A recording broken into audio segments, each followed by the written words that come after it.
Hello and welcome to Happy Scratch Coding Tips with Happy Code Club. For today's tip, we're going to make a trailing fade effect for our sprites. Using clones and the ghost effect in Scratch, we can create an awesome repeating image of your sprite while it moves across the screen. The first thing we need to do is set up a forever block to move our sprite. I'm going to use the go-to mouse pointer. Now our sprite follows the mouse. Next, we can place a create clone block inside our same loop. This starts leaving clones everywhere, but we don't want this many. Pause the game and add a new block called When I Start as a Clone. Under this, we'll add a repeat block and a delete this clone block under that.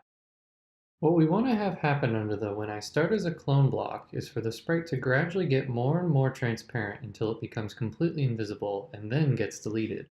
To do this, go to the Look section and grab the Change Color Effect by 25 block. By default, this block is set to the color effect. But Scratch actually comes with lots of cool effects that we can choose instead. Clicking on the little black triangle will bring up a drop-down menu with all the visual effects you can change in Scratch. Today we'll set this to the ghost effect. Changing the ghost effect on a sprite will set different transparency levels on that sprite, from 0, which is completely opaque, to 100, which is completely invisible. Set the change effect block to change ghost effect by 10. Then place it in the repeat block, which repeats 10 times. Since we know 10 times 10 is 100, this will quickly change the ghost level of each clone created to become completely invisible right before it gets deleted.